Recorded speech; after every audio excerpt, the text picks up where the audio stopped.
देखिए income tax act में लिखा हुआ है डिपॉजिट और एनी मैनर, डिपॉजिट या उसके रूप में आप कुछ भी उठा रहे हैं तो वहां पर क्लियर वर्ड लिखा नहीं है कंट्रीब्यूशन, तो एनी मैनर या एनी में वो सब कुछ इंक्लूड होता है जिसके लिए ये केस करेंगे।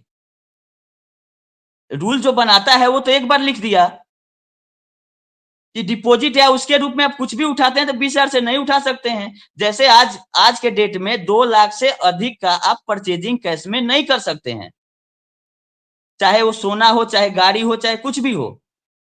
2 लाख से अधिक अगर कैश में आप परचेज करते हैं तो जो सेलर है उसको 100% पेनाल्टी देना पड़ेगा, खरीदने वाले को नहीं। अगर कहीं आप एजेंसी में गए गाड़ी खरीदने, मर्सिडीज खरीदने 1 करोड़ का लेके जाइएगा कैश, वो गाड़ी नहीं देगा क्योंकि 1 करोड़ ले लेगा उससे इनकम टैक्स। मैक्सिमम 2 लाख का परचेजिंग आप कैश में आज कर सकते हैं और डिपॉजिट जो है वो 20,000 तक का लिमिट है, 19,999। तो इन्होंने तो 19,999 तो दिखाया ही है, लेकिन जो आधार सिस्टम से लिंकिंग हुआ यहीं पे मामला फंस गया। नहीं तो अभी तक फाइनेंशियल से अभी तक वहीं से करते आ रही है कि राम 5 है, लेकिन राम का आधार तो एक ही बनेगा। तो ये इनकम टैक्स का चोरी है और इसमें सोसाइटी के साथ साथ जमाकर्ता भी दोषी है। वो तो बोलेगी कि ये इन्होंने बताया, गलत केवाईसी दिया, कस्टमर दिया, एजेंट दिया, हमको क्या पता, हम तो लिखे हुए हैं कि 20,000 से ऊपर डिपॉजिट हमको चेक से लेना है। सुब्रत राय सहारा ने तो नहीं आके बोला था कि नहीं हमको कैश लेना है, वो तो ऊपर से आदेश आया, जमाकर्ता जमा कर दिया। ये अपना पल्ला मल्टीपल मेंबरशिप दिया हुआ है, कोई क्लैरिफिकेशन देने आ रही है एक मिनट रुकेंगे। ये तो दिखा सकते हैं कि लिखा हुआ था कि 20,000 रुपए से ज्यादा है तो हमको चेक से दीजिए, लेकिन सहारा के दफ्तर से जो पेमेंट हुआ 1-1 लाख 2-2 लाख 5-5 लाख रुपए कैश एडवाइस में, एडवाइस पर लिखा हुआ कैश 1 लाख रुपए हम कैश में आपको दे रहे हैं, उसका क्या, उस पर जरा बात कीजिए। ठीक है, देने वाला दोषी है। सहारा के पास 10 लाख करोड़ का संपत्ति है तो मान के चलती है, देने में मना नहीं है, कहीं देने में पेनाल्टी है और पेनाल्टी देने का शौक है सहारा को। ठीक है, आपको 2 लाख कैश देगी और इनकम टैक्स को 60,000 टैक्स देगी, ठीक है, दे सकती है। उसके पास इतना ज्यादा प्रॉपर्टी है तो पैसा क्या होगा, कुछ आपको दे दी या कुछ इनकम टैक्स को देगी, वो तो उसका पार्ट है। देने में रोक नहीं है, देने में पेनाल्टी है, लेने में रोक नहीं है। ये पैसा ली है तो जमाकर्ता का कोई गलती नहीं है, दोनों एंड से लेने देने वाले जो कि एक जगह से पेमेंट दिखा रही है वहां पे उसको पेनाल्टी है 30%, लेने वाला को, जमाकर्ता का क्या है, हम लेके जाएंगे कैश, तुम दो, हमको बिल दो, चाहे मत दो, हमको कोई मतलब नहीं। तो वो उस पर 30% इनकम टैक्स रिकवरी भी कर लिया होगा। इनकम टैक्स तो राजा हो गया है कमा के सहारा से। इनकम टैक्स का तो लॉटरी लगा हुआ है सारा विभाग का, जमाकर्ताओं के पैसा का ही तो खेल कर दिए सर। इसका गलती ये तो पहले अपना चलबाजी करने चली थी, लेकिन अपने जाल में अपने फंस चुकी है और इसके मैनेजमेंट और जो भी ठग मंडली, चाहे जो फाइनेंशियल सीए इसके बैठे होंगे, उन लोग को आप समझ में नहीं आ रहा है कि आखिर निकले कैसे। सरकारी सिस्टम है सर, एक जगह से आप निकलिएगा दूसरे जगह फंस जाइएगा। जब तक आप ट्रैक पर नहीं आते हैं, लूफॉल्स का फायदा उठाते हुए आई थी, लेकिन इतना ट्रांसपेरेंसी 2010 तक नहीं था।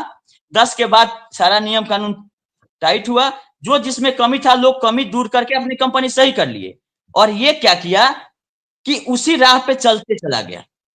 और इसका प्रमाण ये है कि कोई भी जिम्मेदार व्यक्ति इसके कंपनी में अभी डायरेक्टर के रूप में या जहां लायबिलिटी है नहीं आए, तो ये तो समझने वाला फेर है।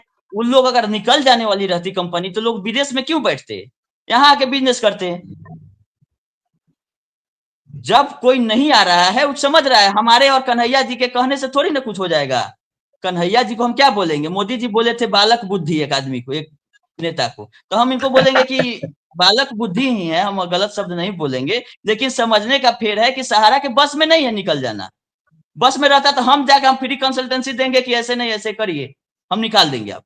लेकिन जो पोर्टल आया है इसमें आप कैसे डिनाई करिएगा कि बॉन्ड स्कैन करके सरकार के पास चला गया है, स्कैन किया हुआ बॉन्ड है, उसको आप गलत नहीं साबित कर सकते हैं।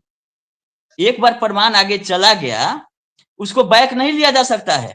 इसीलिए ना सहारा कुछ बोल रही है ना सीआरसीएस कुछ बोल रही है। चुपचाप 10,000 20,000 50,000 दो, मामला आगे बढ़े, जो होगा सो देखा जाएगा। माननीय जस्टिस साहब ने 1 महीना का समय दिया है और बरसोबा वाला अगर डील, सर बरसोबा वाला पे भी आ जाते हैं, बरसोबा का एनजीओ जो है वो केस जीत चुका है कि वहां कोई अपार्टमेंट नहीं बनेगा, वहां जंगल ही रहेगा, जलकुंभी और जो होता है ना 720 किलोमीटर का एनजीओ रोक लगाए हुए कि वहां कोई डेवलपमेंट नहीं होगा।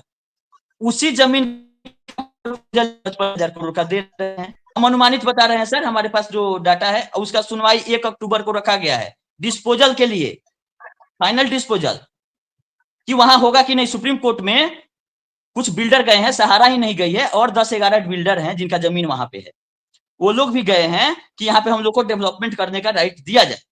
लेकिन मुंबई हाई कोर्ट ने डिनाई किया है और बोला है कि नहीं बन सकता है, तो उसको चैलेंज किया गया है यहाँ पे।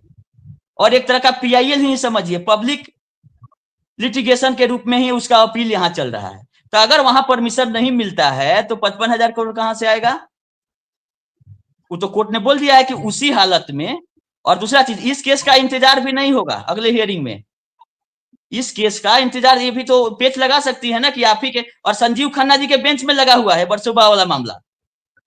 मजा का बात यह है कि संजीव खन्ना जी के बेंच में ही लगा हुआ है। उन्होंने बोला है कि बरसोबा वाली जमीन आपकी सेल कर देंगे अगर 30-28 दिन के अंदर आपका कोई डेवलपमेंट। तो कैसे, जब वहां पे परमिशन नहीं मिलेगा डेवलपमेंट करने का, तो कैसे कोई डेवलपमेंट एग्रीमेंट करने आ जाएगा?